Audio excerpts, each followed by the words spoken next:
Welcome to Build with Rob. It is your host, Rob Dyrdek, CEO and founder of the Dyrdek Machine, a one-of-a-kind venture creation studio where we systematically fuse art, science, and magic to manufacture amazing in any which way we can.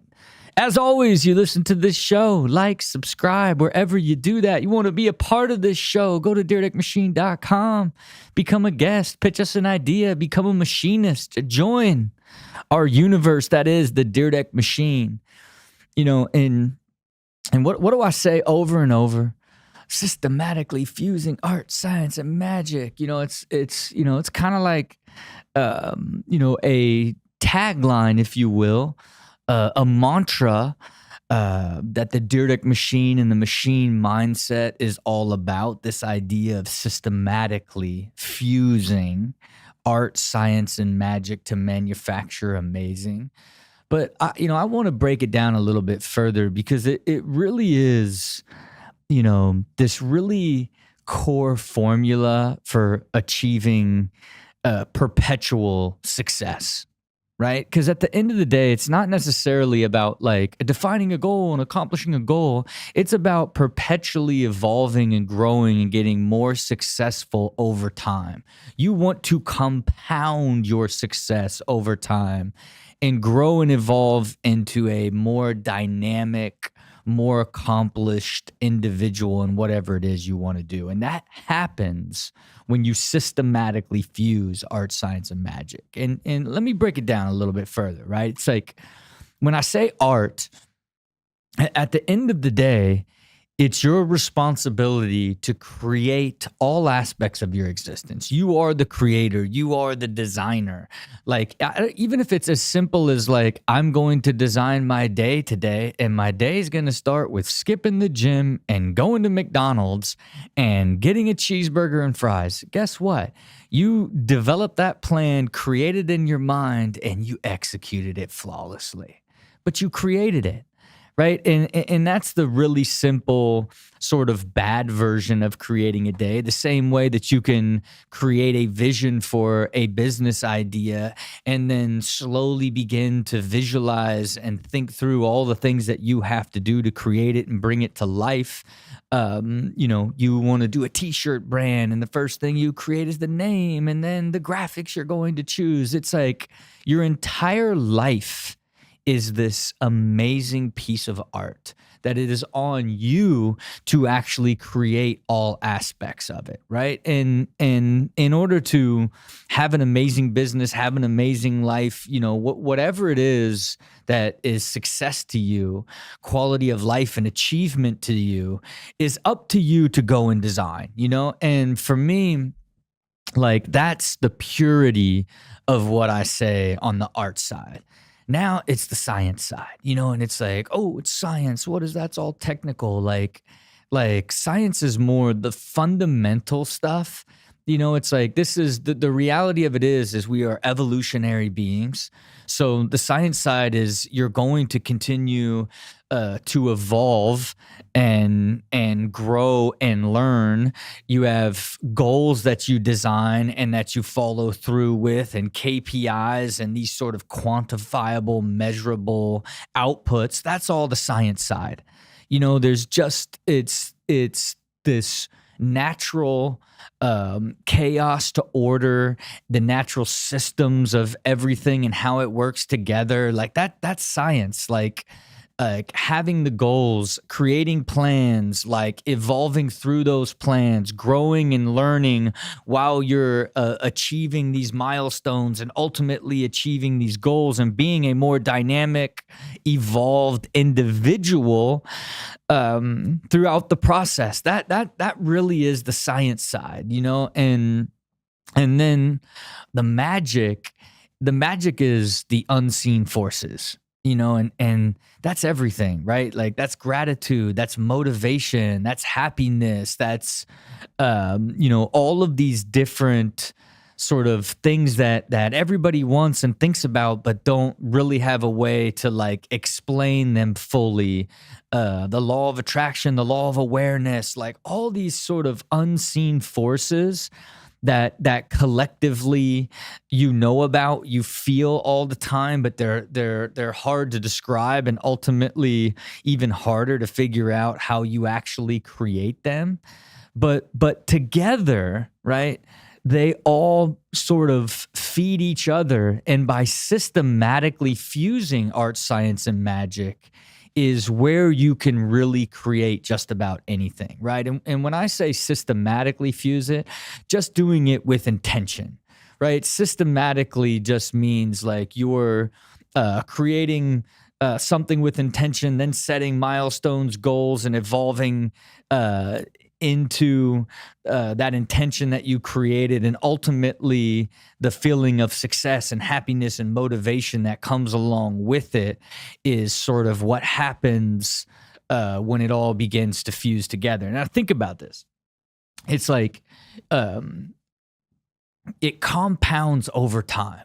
So when you create a business or create something that you want to achieve, and then you set out on the process of actually developing it, then you begin to make it more real. You begin to put a business plan to it, and now you've raised money, and now you're creating it and watching it come alive. What starts to happen?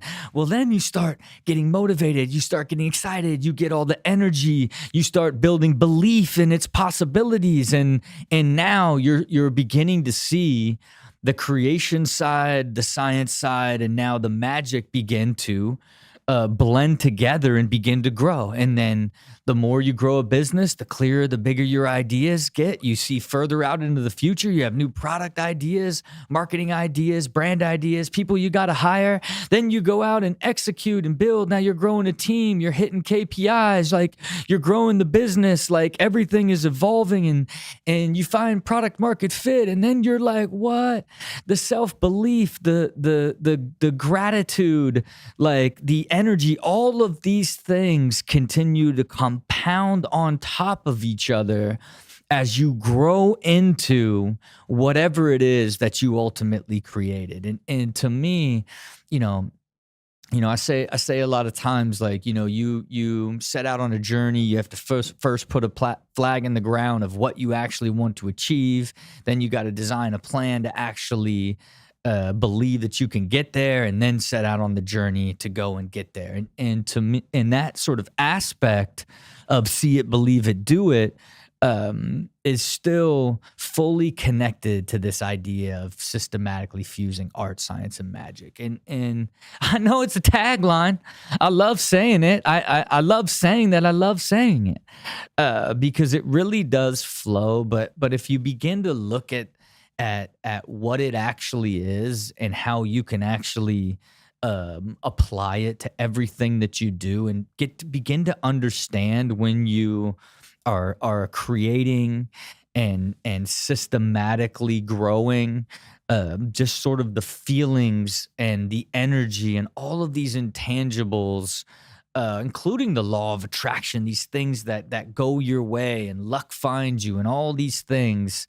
Like I used to say, make your own luck is ultimately because of fusing art, science, and magic is why I've been able to do that in so many different ways, on so many different levels for so long. So again, just want you to really, really think about that.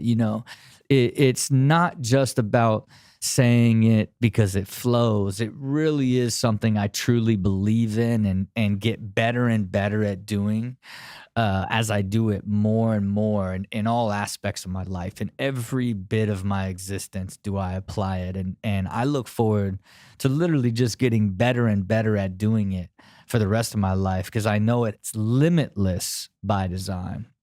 Okay, look, we've got a great show today. Just entrepreneurs doing their thing, real do-or-diers, just sharing those life and business visions, and can I help evolve and throw some minds into that art, science, and magic way of thinking. Let's get into it. Blair Bryngelson, welcome to Build with Rob. How are you? Ladies and gentlemen, Rob Dyrdek. Man, look at Thank us, you. man. Look at us.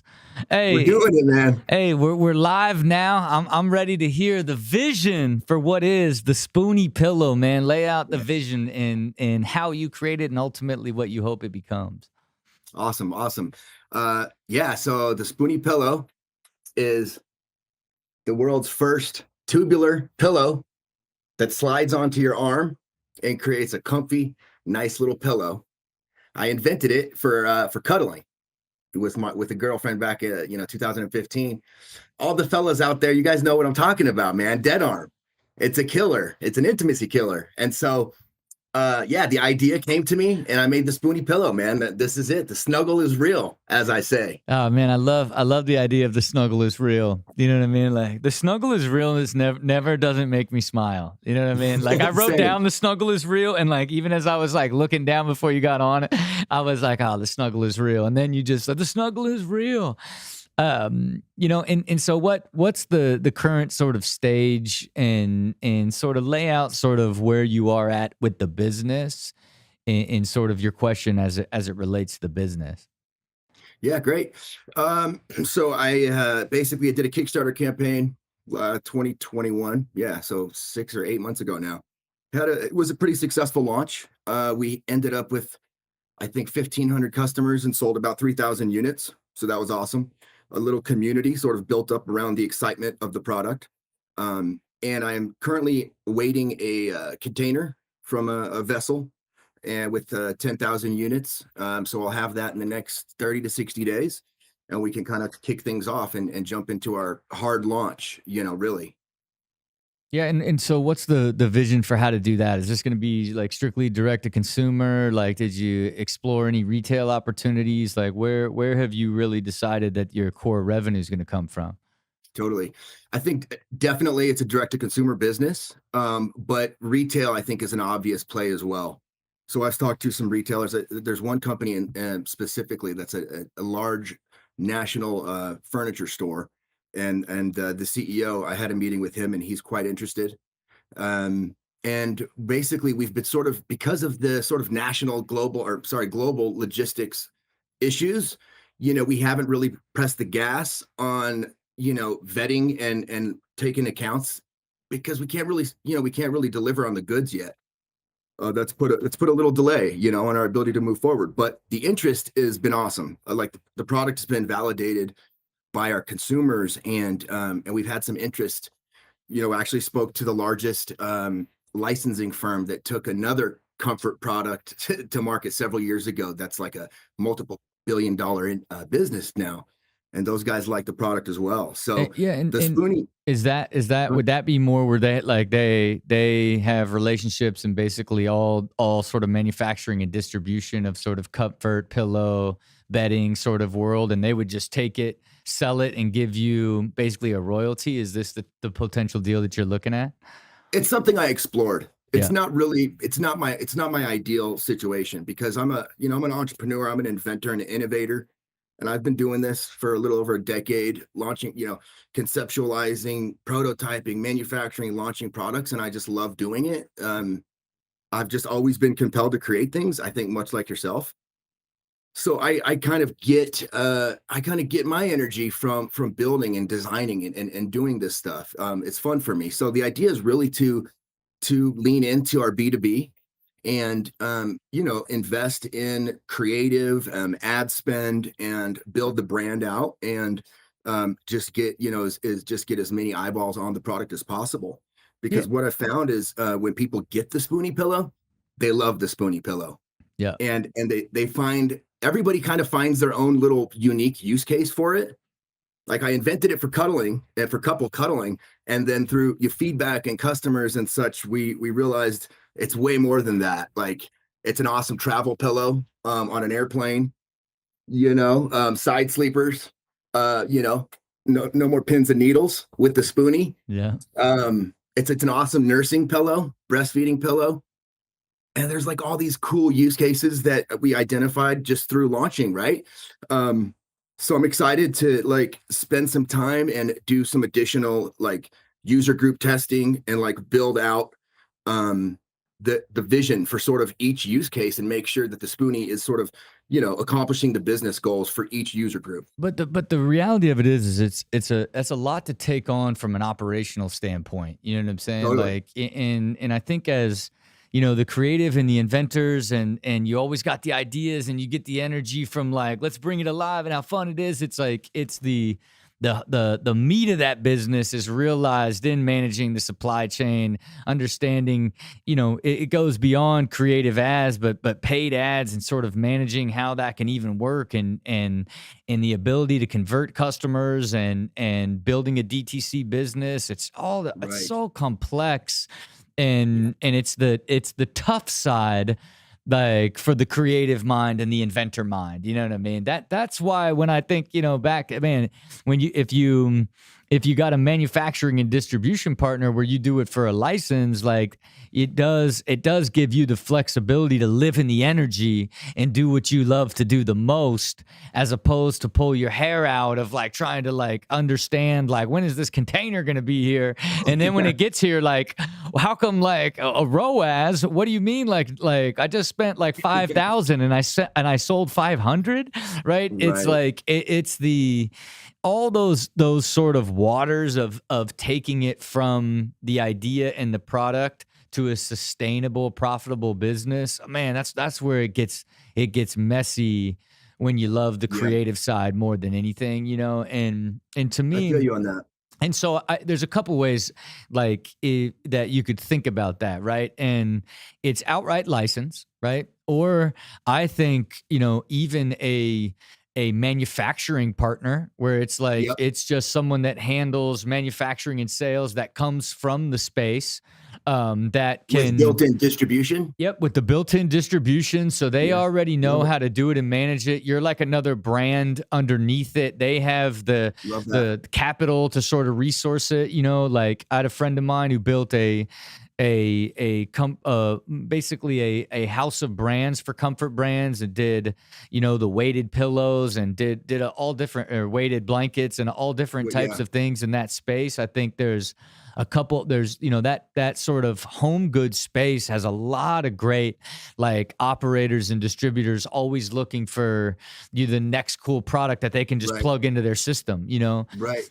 So it's worth smart. Yeah, it's just worth looking at it, because then you don't got to go through the pain and cost, and now you hire somebody that's going to do ads for you, and then they're not performing, and then you got to get rid of them. You already burned that money, and like you got this limited amount of money.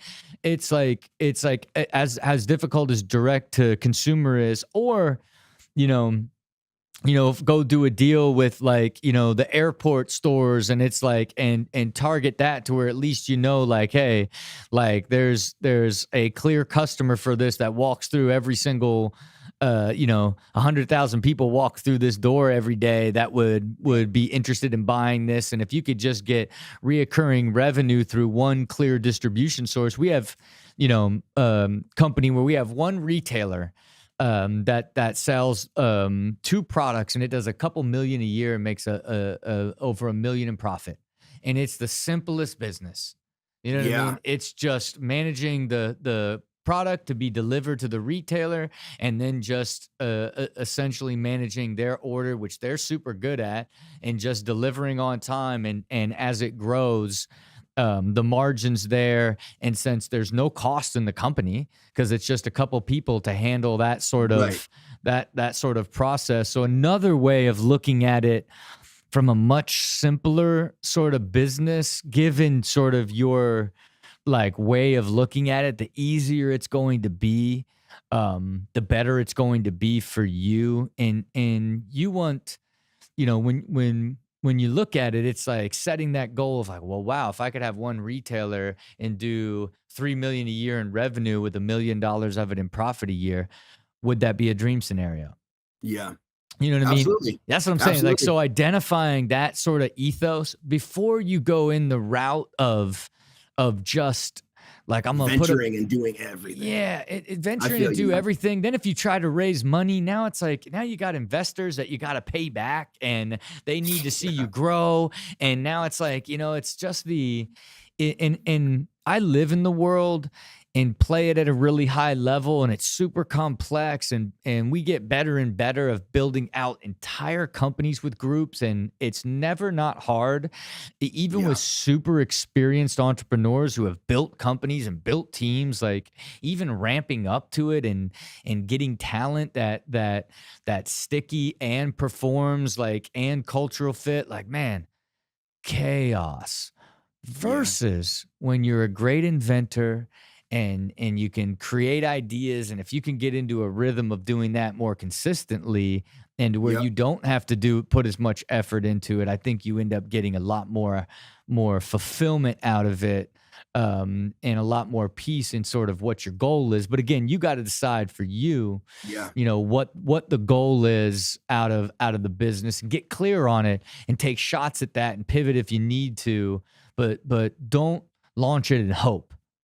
You know what I mean? Totally. Like, is just something I think you should definitely think about here. You know what I'm saying? But Yeah, look, that's fair. I did a lot of I did a lot of work in the licensing world. Not a lot of work, but I investigated. I talked to several of the biggest licensing companies and found like a program, like a licensing group that has a system. They have Mhm. a process. It's really brilliant, super simple. It doesn't take a ton of money. It doesn't take years of your time, but it's something that's all kind of been sort of top of mind for a couple years now. And I take your point. It makes a lot of sense. I think when it comes to like the seven core capabilities as you lay them out, like product, brand, product, media, market, sales, operations, finance. Like the first four feel really strong for me. And operations as a solo entrepreneur, it's like you just do what you got to do to get it done. Right. You know, sales. Sales is an interesting one for me. I've never thought of myself as an amazing salesman, but people around me, would say the opposite. Um, but when it comes to financing, that's a space that I'm just green at. And I haven't had a lot of success in it until really this business. I've got a couple investors and we're sort of ramping up. Um, but man, I mean, yeah, you nailed it. The level of effort and the stress and the risk, and your exposure and all of it, like it's a lot. And licensing might make sense. Yeah, and look, and as you say it there, it's like, man, it's the when you go around, when you land on operations and finance, right? When you land on operations and finance, man, it's where the entire success lives and dies. You know what I mean? Because even the best idea can't, like, if it's built wrong and it can't get into that rhythm, and then it's not being like financially operated in the right way. That's where everybody gets into trouble. And your strategy that you're making, are you making the right moves and the right decisions based off of the impact of the financial side of the business? And when you don't grow up learning it, and then you don't educate yourself along the way, you just keep doing business after business, and you kind of eyeball that side of it. Same way on the operational side. Hey, it's just me. I'm just trying to get this stuff done. And then it's like, I know, like, I have this much money. This is going to cost this, is going to cost this. Like, so I'm good right now. Hopefully these 100%. sell, and then I'll get a little bit more here. It's like it's just built. Like, I went through the painful process of learning it and dedicating myself to learning it, and I think anybody should, because then I applied a deeper knowledge of finance to my own personal investments and financial goals, and then ultimately that gave me this great peace of mind of understanding money the way that Sure. the companies I did, way more strategic on the financial viability, which in turn, when you launch it, it's less blind. And why you're wondering, like, well, how come this isn't selling? Like, I thought we were selling and we're still losing money. Like, it's like I went through the process of learning all of it so I didn't have to go through it, but it's not for everyone.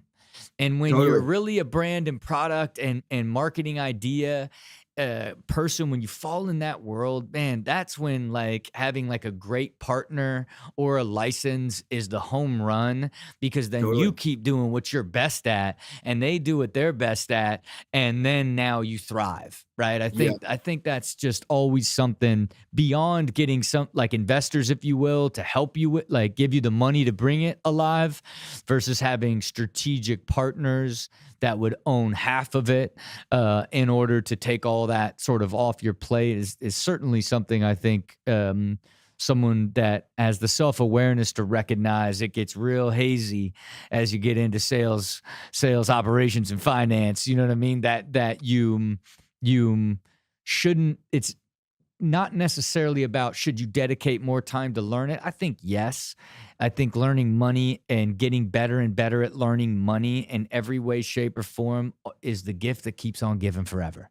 The more you Yeah. learn about money, you need money for your entire life. Like the more strategic you are and the better you are with it, the happier your life is going to be. You know what I'm saying? Yeah. So I think in a lot of my previous companies, I didn't really have the foresight or whatever. I didn't pull the trigger to kind of supplement my skill set or where I would consider my blind spots. yep. With this company, I have taken a different path, and I have a partner who's just a killer when it comes to making money. I mean, he just knows his stuff. And I brought him on like almost 2 years ago now. Yeah. So I feel really comfortable with like our sort of relationship. And then we do have a manufacturing partner that's sort of financed the manufacturing. They're not sharing in the upside today, but it's early and they have expressed interest. So kind of along, what you're saying, it makes sense. And I've sort of taken a different approach than sort of I had in the past. But I mean, again, like the licensing play makes a lot of sense too. Yeah. Yeah. And look, and it's like you're always evolving, and you know that you did it this way because in the past, like it was you by yourself, like running into walls, right? And Right. and I think that that's part of that evolution. But look, that leads me to, I'm really curious as to sort of your life vision as it relates to your personal goals and ultimately where the company sits inside that. Yeah. Life goals.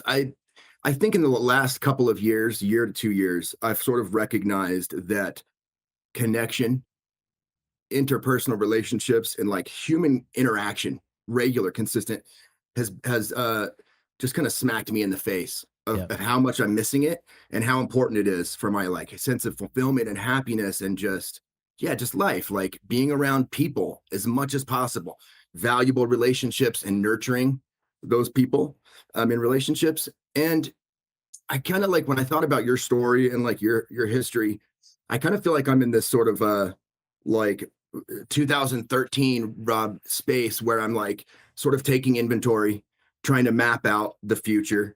What kind of man do I want to be, and brother and friend and business partner and all of these things. And just trying to just be the best human I can be, Yeah. And I think it just has like the ripple effect with every area of life, business, etc. Yeah, and look, Um, I think you're, why I preach it so much, and I just love when anybody hears it and connects with it and just thinks about it, right? Because at the end of the day, it's like you know, like you can think, man, if I ate right and took care of myself, I would feel better. If I had this, if I saved money and understand like where out my financial investment goals were, I'd feel so much better. If I had like my career and company moving, this would provide this to me. Like then the people in the life that I'd like to spend the time with, and the stuff that I enjoy doing on the side, these things all interconnect. And if right. you just like begin to see them, the importance of how they make up the quality of your life, and then begin to build that plan on how to evolve them into the place where you would like to be, just starting it is the Yep. first step in eventually getting there. You know what I'm saying? Yeah. And just hearing you 100%. say it just gives me great faith that in your future and what that'll be. And hit me with your life question. Man, yeah, like along that note, like I really feel like I'm unstoppable. Like I know the value that I bring to the table, and I believe in my vision, and I could basically I feel that I could innovate for as long as I want to. And it's sort of with the exception of the only thing that could maybe stop me is myself, Yep. like my mind.